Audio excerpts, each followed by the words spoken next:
Hello, welcome to Mystery Quilt by Soft Squares 2024, clue number 5. So I've looked at this so I can get everything ready. And we're going to open up clue number 5. And clue number 5 says, flying geese using the Creative Grids Ultimate Flying Geese tool. And this was in our box already. Kind of showed you some other things that we can do with it. And here we go. Over here, if you notice that there's a QR code, that actually tells you how to use this tool. So if you'd like, you can go to that QR code. So first things first, we are going to cut. We need fabric 1 and 4. So here's my fabric 1, and here is my fabric 4. It's from the same line. And I'm gonna go ahead and span you guys down so that you could see the cutting in action. And this is my number 4. I like to put it down here, and I'm gonna clean off the edges. Now I doubled this. For me, I put this in half, and this is what I am going to cut, because there's a lot of cutting for this one. You can do it singly if you feel more comfortable doing that. I come here and clean off my edges, and it didn't clean it off, so I have to go in again. See, I always double check. I always look before I start. I go through now. I think I've got it all now. I go through all the layers. Yes, I do. So this is telling me fabric 4, we need 4 strips of this certain size. So I'm going to come here, line up my clean corner and line up the perpendicular, measure again because it doesn't hurt, and I have 2 strips. Look, I'm cutting 2 strips at a time. So I have 2 strips right here.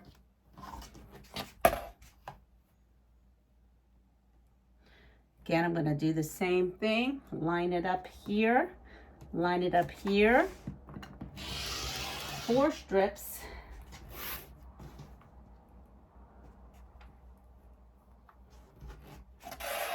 Gonna come in here, line everything up, 6 strips, and it says to cut 7, but you know what I'm gonna do? I'm gonna first cut 6 just to double check, because we can always cut another strip. We need 60 of this measurement, so I'm gonna come in here and put this on the line and make sure that the perpendicular line is perfect as well. Take this one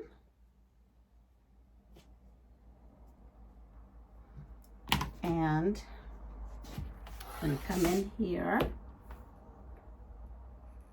and I'm going to make sure everything is lined up. Take off my selvages, and then I'm going to come in here to make my cuts. So by doing that, I have 4, 8. I'm going to come in here again. 8 and 8. I'm just making piles of 8 right now. I'm going across another 8. 3 piles of 8s.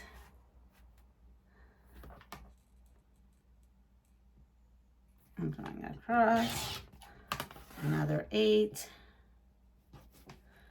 And now I'm going to see if I can get 1 more, and I sure can.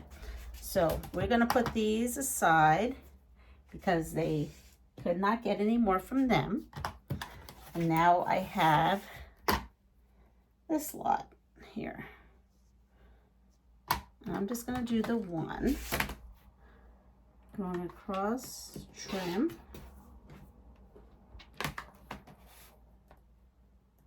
and this time we have 4, right? So do 4 and 8. So I have 1, 2, 3, 4 piles of 8. No, 5 piles of 8. Now I'm going to come in, excuse me. So I know that there is 4 in here, so I'm going to make this, add 2 to this pile, so I have 10, 20. This is just the way my mind works. 20, 30, hold on, 30, and 40.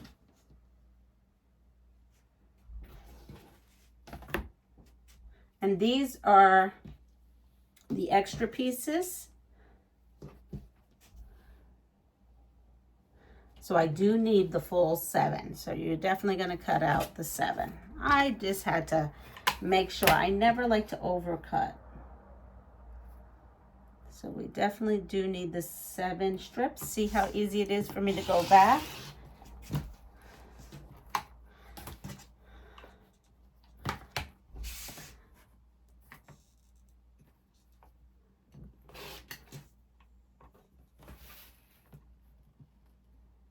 We have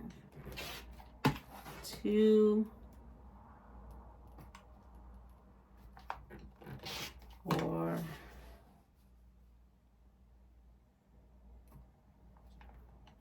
6, and 8.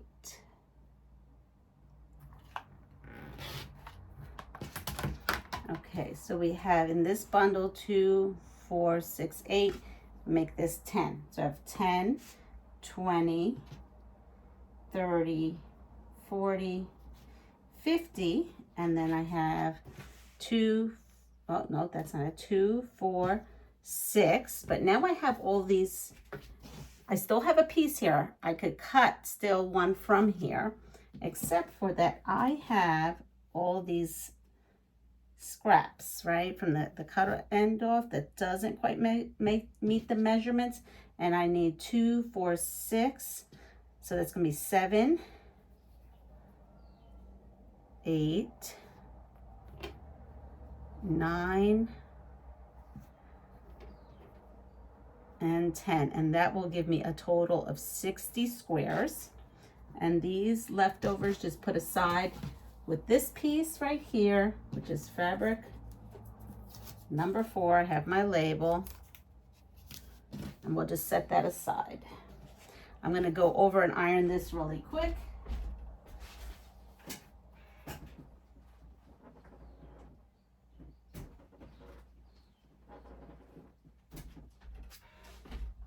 And we are going to go ahead and get our last bit out. I cut off all, make a nice clean trim, make sure that it went through all the layers, and then I come in here and make my last one. That also goes with the scraps, and now I have a total of 60, 10, 20, 30, 40, 50, and 60.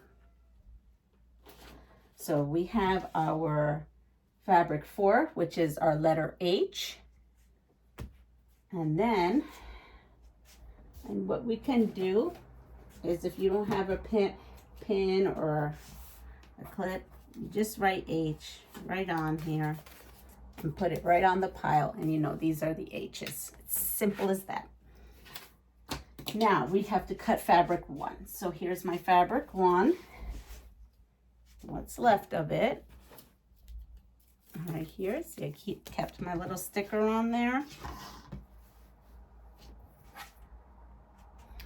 So I'm going to come here with my fabric 1. Make sure everything is how it's supposed to be. And being that we're making flying geese, it's pretty close to matching. You can try to clean off the edge, but you don't have to in this case. So now we're going to do the next cut, the fabric 1 with a different size. So going 1, 2, 3, 4, 5, 6, 7, and 3/4. And I make sure that this measurement is the same as that measurement, and it says that we need 3 strips. So here's 1.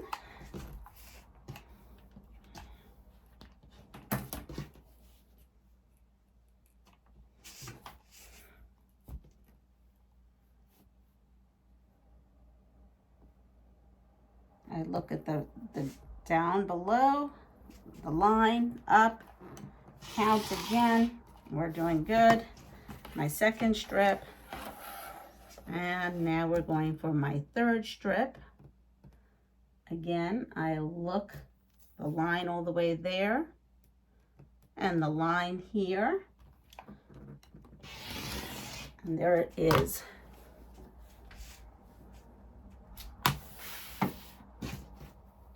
My 3rd strip. So now you can pile these as high as you like, whatever makes you feel comfortable. I'm going to do all 3. And I'm going to pile that like that, right there. And then I'm going to make squares, and I need 15 of this size. So I'm going to cut off my selvage. And I'm going to come in here, again count, and then I look at everything, and now I know I have 6. Again, look at everything.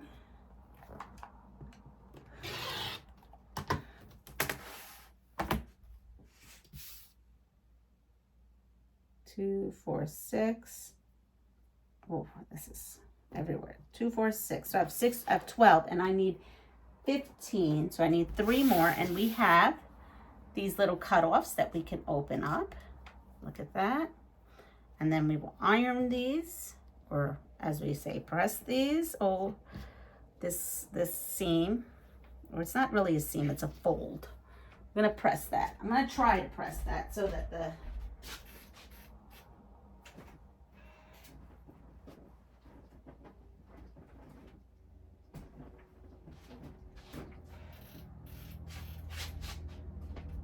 did the best I can. You can, being that this is real time. I'm not gonna take the time right now, but you will.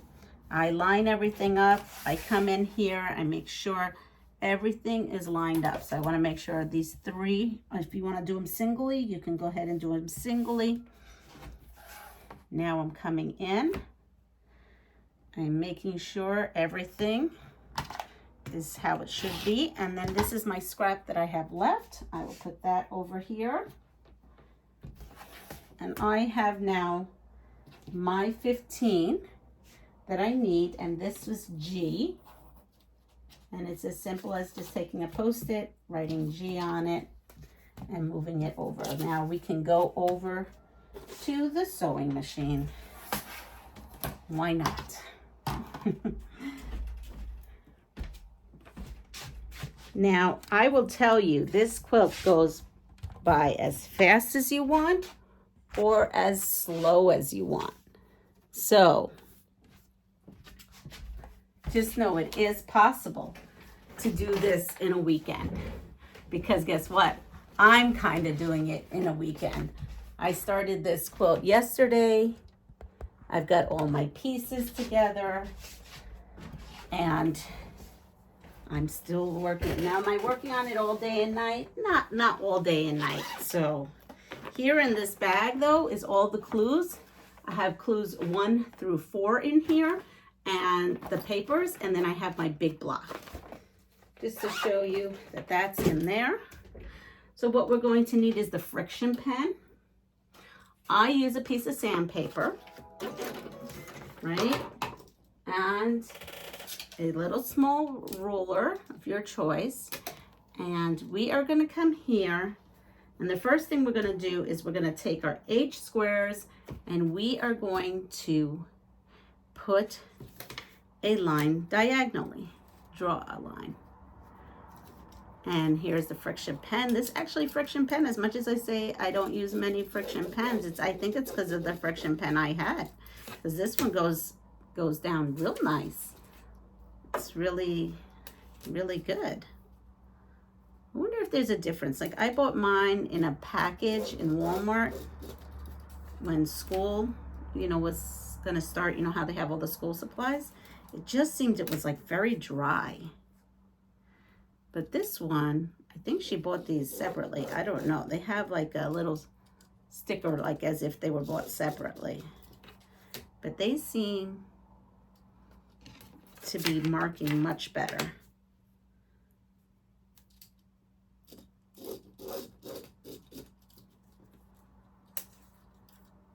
And we can go ahead. I'm going to do 4 more so that I can show you how you can chain piece this. So 1, 2. So for 1 flying yeast, you're going to need 1 G square and 4 H squares. And what the sandpaper does, it helps the fabric not move and stay in place while you're trying to mark it. Well, Lynn, I really like this friction pen. I thought I didn't like friction pens. I didn't use them. I think I just had a bad batch. Look at that. All right, so we have that. We would do that to all of our squares, or H squares, but I'm just going to do that for right now. Then this reads here, place, you're going to place an H square on a G square. So here's the G square. And we're going to place this H square right sides together with the, and it says with the drawn line running from point down to the center. All right. And then place another H square on the opposite corner of G.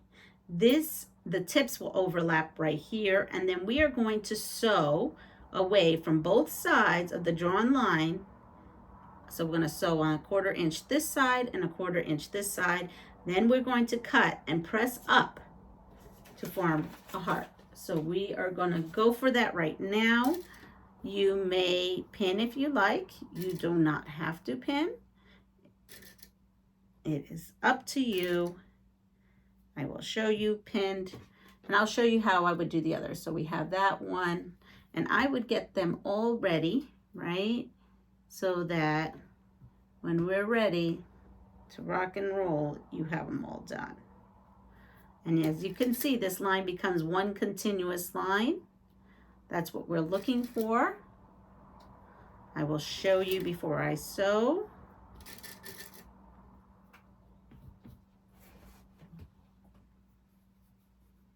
Here, you know what? I'm going to put one right here too, just to show you, and then I'll remove it because obviously I'm not going to be able.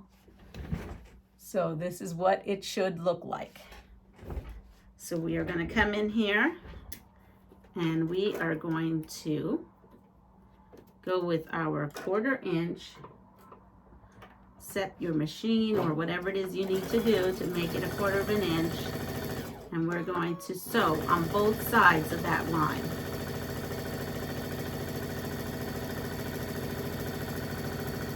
And you would do this your entire pile, so that would be 15 times.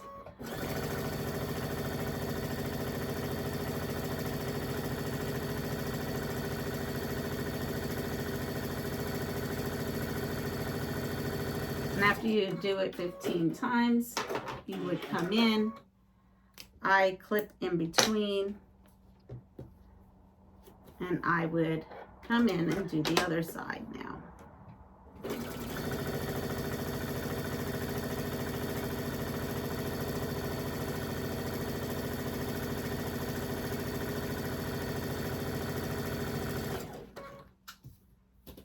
And this side.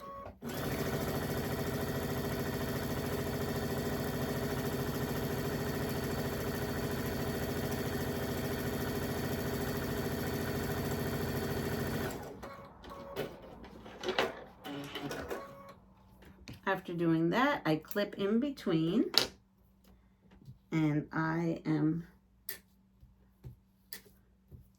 pulling off my pins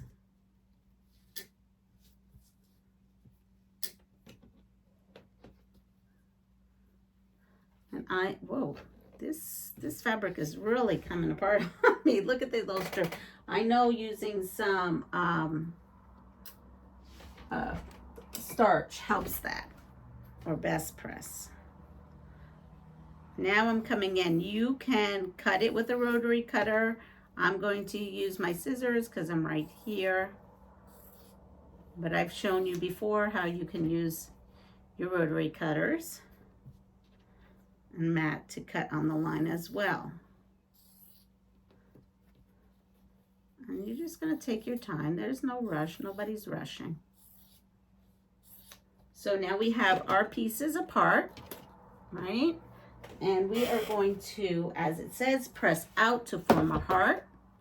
So we're going to come in here, press, and those lines should have disappeared, and they did for me.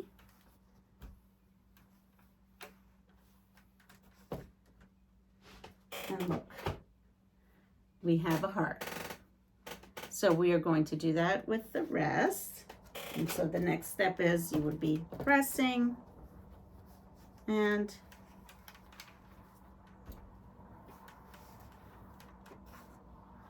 making our, what they call hearts. Press.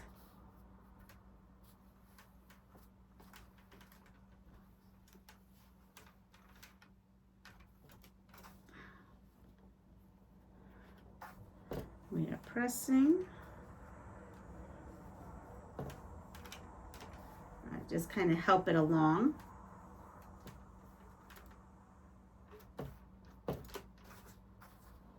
When I'm doing this, I'm not shushing it. I'm actually lifting my iron to press it. Now we have our hearts. Our next step, and I'm just reading this so that you could see how I'm following along. You're going to place, here we go, another H on the bottom point of the heart. So we have these. You're going to sew away on both sides of the line again, a 1/4 inch on both sides of the line, and then you're going to cut the line and press towards the smaller triangle. So we're going to come here and we're going to take, so this is what it looks like. Let me show you what it looks like, and let me show you what the back looks like. See how I pressed? We're going to take our 1. We are going to place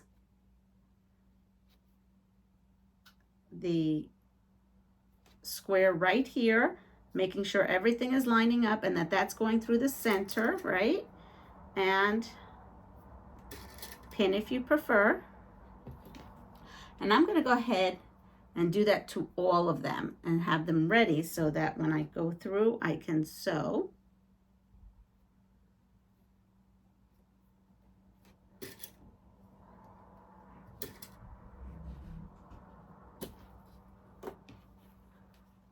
And you would do this to all of yours. These are big flying geese, so this is a really good skill to learn, especially on a nice big piece until you get better, and then you can work on tinier ones. There's so many different ways of doing flying geese. So right here, I'm going to come in 1/4 inch, and I am going to sew. Oops. There we go. I am going to sew this on the one side, and then I will cut and snip in between and go on the other.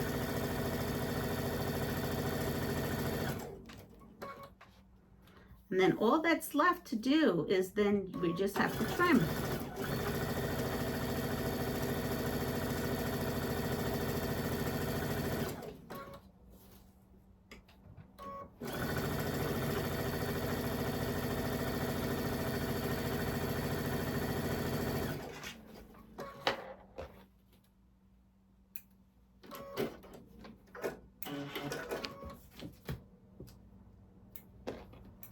And so I'm going to come in here, Go on the other side.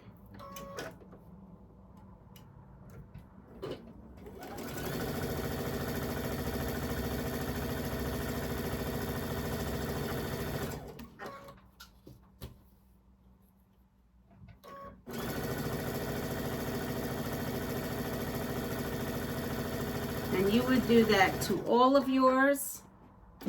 Right now I'm just going to do 2. And now this is what you should have. It should look like this. We're going to come in here and we are going to cut.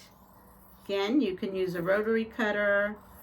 I'm using my scissors.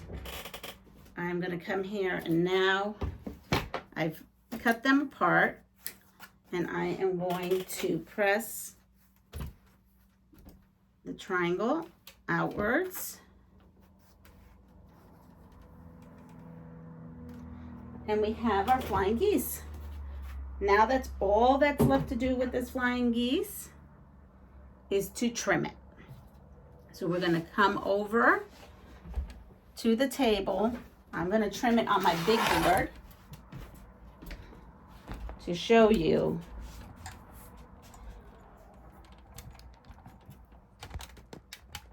the trimming right down. So we're going to take our flying geese, and if you look at your ruler, it says trim 1 right there. You're going to find the measurement on here. So I am looking for the measurement on here that it tells me which measurement. And I'm going to take all this off because I don't want any of this to confuse me. This we used before if we were in a pinch. So I know now that I need to use the one that it's reading, and this is trim 1. So I'm going to have my flying geese where the triangle is facing me with the bottom and the sides up. I am going to put this trim it ruler right on the point there because I know I need to go for this size here.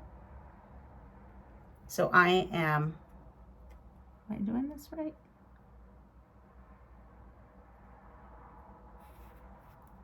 See, I have to double check. Okay, so it's a white line, it's not a black line. So the one I'm going on is F. So it has a little F there. I know I am looking to make sure that's lined up, that's lined up. And then I'm going to come in here and trim 1. I'm going to do now the same with all of them. I'm going to come here, go find my F. Letter F is the one I'm using.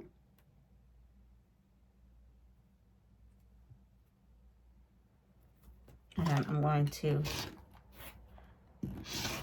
trim that. Now we have the first trim. Now we're going to rotate this to trim 2, which is right here, which means I'm also going to rotate my blocks. Now I have the triangle upside down. I'm going to come in here, find the size I need, make sure that's good lined up there, lined up there, lined up there, and then trim. I've used a lot of different flying geese tools on rulers, and so far this is my favorite. I used to use one called Deb Tucker's wing clipper, and that works too, but this one works great as well. The wing clipper will maybe going with me to Puerto Rico. So I take this and put that there, and now you're going to do this to all your flying geese. You're going to make 60 flying geese units, right? So you're going to take your piece of paper, all your flying geese units, and you're going to put them in a bag. Let me go get the bag. I'm going to grab a bag. Should have 2 empty ones, and you're going to put them all there. for our next time, which will be clue 6. I hope everyone has a wonderful day. Take care of yourself, and I'll see you soon. Bye.